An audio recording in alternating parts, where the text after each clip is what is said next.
Good morning मेरी प्यारी सभी यूट्यूब फैमिली। बिना कुकिंग ब्लॉग्स में आप सभी लोगों का बहुत बहुत स्वागत है। और आज मैं आप लोगों के लिए लेकर आई हूँ मूंग दाल की चकली। बहुत ही सिंपल और आसान रेसिपी आप लोगों के साथ में शेयर करने जा रही हूँ।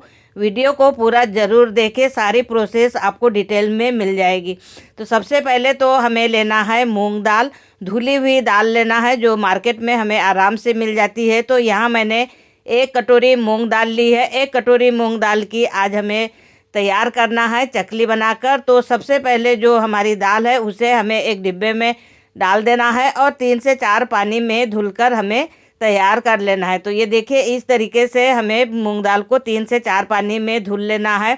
उसके बाद में जो कटोरी से हमने दाल लिया था उसी कटोरी से 2 कटोरी हमें पानी डाल देना है। और पानी डालने के बाद में इसे थोड़ा हमें मिक्स कर लेना है जो आगे पीछे लगी है। और कुकर लेना है। कुकर में हमें 1 गिलास पानी डाल देना है और दाल वाला डब्बा हमें इसमें कुकर में रख देना है। कुकर को हमें साइड में कर देना है फिर उसी कटोरी से हमें लेना है मैदा। तो 1 कटोरी हमने मूंग की दाल लिया था तो हमें 4 कटोरी मैदा लेना है, क्योंकि परफेक्ट नाप है ये हमारा। 1 कटोरी मूंग दाल के साथ में 4 कटोरी मैदा हमें चाहिए ही होता है, तभी हमारी चकली एकदम खस्ता बनकर रेडी होती है। तो हमने 4 कटोरी मैदा ले लिया है। फिर हमें कॉटन का कपड़ा लेना है और सारा मैदा कॉटन के कपड़े पे डाल देना है और इसकी हमें बना लेना है पोटली। मतलब कहीं से भी हमारा मैदा निकलना नहीं चाहिए। पूरा अच्छे से हमें इसकी पोटली बनाकर तैयार कर लेना है। जैसे ही हमारी पोटली बन जाएगी उसके बाद में फिर हमें एक डिब्बा लेना है और डिब्बे में हमें पोटली को रख देना है। अब उसी कुकर को हमें लेना है और जो दाल हमने रखी है डिब्बे में, दाल के डिब्बे के ऊपर ही हमें दूसरा पोटली वाला डिब्बा रख देना है और ढक्कन बंद करके हमें इसकी 4 सीटी लगा लेना है और ठंडा होने देना है। 4 सीटी लगने के बाद में ये देखिए हमारा कुकर यहाँ पर ठंडा हो चुका है। अब सबसे पहले हमें इसके ऊपर जो हमने पोटली रखी थी पोटली को निकालना है, कुकर को साइड में कर देना है। अब हमें बड़ा सा बर्तन कोई भी कोपर वगैरह ले लेना है और पोटली को खोलना है। खोलने के बाद में हम देखेंगे कि हमारा जो मैदा हमने रखा था पूरा पोटली के साइज का हो गया है। मतलब पूरा अच्छे से ये हमारा मैदा जो है वो स्टीम हो गया है, क्योंकि हमने स्टीम करने के लिए ही रखा था। अब हमें इसे अच्छे से बारीक कर लेना है। तो हाथ से ही आराम से बारीक हो जाता है, लेकिन गरम गरम में बिल्कुल भी नहीं करना है। बस थोड़ा ठंडा हो जाए हमारा कुकर, उसके बाद में ही हमें इस तरीके से बारीक कर लेना है। इसमें जो डिगले है उसे हाथ से ही हमें बारीक कर लेना है और आराम से बारीक हो जाते हैं ये। तो इस तरीके से हमें सारे डिगले को भी बारीक कर लेना है। और फिर हमें लेना है एक आटा चलनी, जो कि आटा हम जिससे छानते हैं वही चलनी लेना है। और थोड़ा थोड़ा करके हमें इसमें मैदा डालना है और सभी को छान लेना है। जो डिगले है उसे इस तरीके से रगड़ते हुए उसे भी छान लेना है। तो ये देखिए पूरा मैदा मतलब हमें इसी तरीके से छान कर तैयार करना है। जैसे ही हमारा पूरा मैदा छन कर तैयार हो जाएगा तब हमें फिर दूसरे बड़े बर्तन में लेना है, जैसे कोपर वगैरह में। तो ये मैंने ले लिया है और आधा कटोरी हमें इसमें करना है कुनकुना तेल। मतलब गरम भी नहीं करना है तो ज़्यादा ठंडा भी नहीं रखना है, बस थोड़ा कुनकुना तेल रखना है।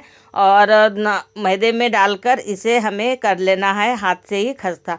बहुत ही अच्छे तरीके से खस्ता हो जाता है और इसी से हमारी जो चकली होती है खस्ता बनकर तैयार होती है। अब इसमें हमें मसाले डालना है। मिर्ची पाउडर लिया है, अजवाइन, और साथ में हल्दी पाउडर है, और सफ़ेद तिल, हींग, सौंफ, और अपना स्वाद के अनुसार नमक, जीरा, और थोड़ा सा मैंने लिया है मसाला। सारे मसाले को हमें इसमें डालकर अच्छे से फिर हाथ से ही हमें इसे मिक्स कर लेना है।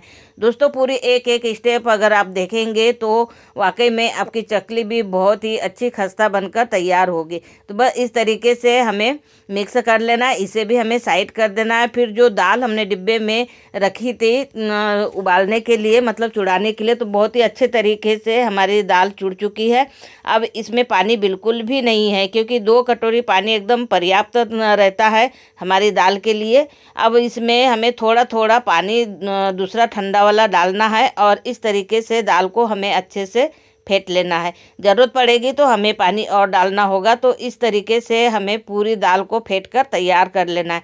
अब जो आटा हमने कोपर में मिक्स करके रखा है, उसी आटे में हमें दाल को डाल देना है। पूरी दाल को एक साथ में ही डालना है क्योंकि पूरा परफेक्ट नाप है ये। और बस फिर हाथ से हमें इसे अच्छे से मिक्स कर लेना है। मिक्स करने के बाद में अगर ज़रूरत पड़े तो हमें ठंडा पानी और डालना होगा। तो अभी मतलब ये थोड़ा सूखा है तो थोड़ा हल्का हल्का हमें ठंडा पानी डालते जाना है और इसका हमें डो बनाकर तैयार करना है। बस थोड़ा थोड़ा ही पानी डालना है, ज़्यादा बिल्कुल भी नहीं डालना है क्योंकि एकदम सॉफ्ट डो बनाकर तैयार करना है। तो इस तरीके से हमें मैदे का और मूंग दाल का डो बनाकर तैयार करना है, जिससे कि हमारी चकली एकदम खस्ता बनकर तैयार हो। एकदम पूरा परफेक्ट नाप है। अगर इस नाप से अगर आप बनाएंगे तो आपकी चकली कभी भी ख़राब नहीं होगी।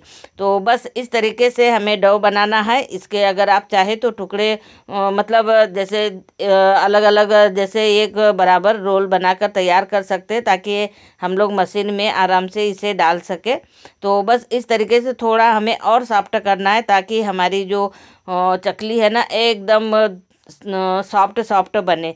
तो बस इस तरीके से हमें पूरे रोल बनाकर तैयार कर लेना है। और उसके बाद में लेना है हमें मशीन सेवई बनाने वाली। तो ये जो झारा होता है ना हमारा स्टार वाला, वो झारा हमें लेना है। हल्का सा इस पे हमें तेल लगा देना है और इसे बंद कर देना है। अब मशीन के अंदर भी थोड़ा सा तेल से हमें ग्रीस कर लेना है ताकि हमारा आटा चिपके ना। और बस इस तरीके से हमें आटे को भर देना है। और भरने के बाद में फिर हमें कर देना है इसका ढक्कन बंद। बहुत ही आसान और सिंपल तरीका है। अगर आप एक बार पूरा वीडियो अच्छे से देखकर ज़रूर से ज़रूर ट्राई कीजिए, एकदम परफेक्ट बनकर तैयार होगी। बस फिर हमें लगा देना है ढक्कन। और ढक्कन लगाने के बाद में हमें लेना है एक प्लेट और प्लेट के ऊपर हमें चकली बनाकर तैयार कर लेना है। सारे आटे की हमें एक साथ चकली बनाकर तैयार कर लेना है ताकि और उसके बाद में फिर हमें गैस पे तेल गरम करने के लिए रख देना है। तो मैं इधर चकली बना रही हूँ क्योंकि चकली बहुत जल्दी बनकर तैयार हो जाती है मशीन से। तो तेल मैंने पहले ही गरम करने के लिए रख दिया है, लेकिन बस थोड़ा चकली बनाने में टाइम लगेगा और लगता ही है क्योंकि एक एक चकली बनाकर हमें पूरी तैयार करना होता है। तो इस तरीके से मैंने बहुत सारी चकली बनाकर तैयार कर लिया है और तेल गरम करने तो पहले ही रख दिया था। अब हमें इसमें करना है फ्राई। तो तेल को हमें सबसे पहले तो गरम होने देना है और फिर इसकी आंच को हमें कम कर देना है। मतलब मीडियम कम आंच पे हमें चकली को तलना है, नहीं तो अंदर से ये कच्ची रह जाएगी और ऊपर से तो लाल हो जाएगी। तो हमें ऐसा नहीं करना है, कम आंच पे ही हमें इसे तलना है। भले ही थोड़ा सा टाइम लगे लेकिन एकदम कुरकुरी और खस्ता अगर हमें चाहिए तो कम आंच पे ही हमें अच्छे से इसे तलकर तैयार करना है। तो बहुत ही आसान और सिंपल तरीका है अपने मूंग दाल की चकली बनाने का। लेकिन कभी कभी होता है कि दाल ज़्यादा होने की वजह से हमारी चकली एकदम परफेक्ट बनकर तैयार नहीं होती है, मतलब टूट जाती है।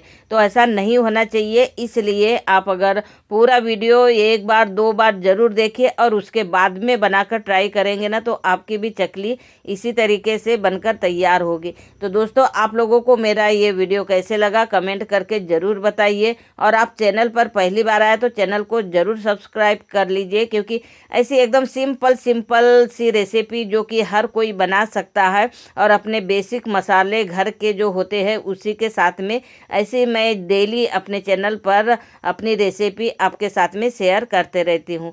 तो चलिए मिलते हैं नेक्स्ट रेसिपी के साथ में। और आज की रेसिपी तो वाकई में बहुत ही परफेक्ट और यम्मी बनकर तैयार हुए, एकदम खस्ता करारी और नमकीन। क्योंकि अभी जैसे हमारे त्योहारों का सीज़न चल रहा है तो त्योहारों के सीज़न पे ऐसी रेसिपी तो हमारे घर में बनना ही चाहिए। Thank you.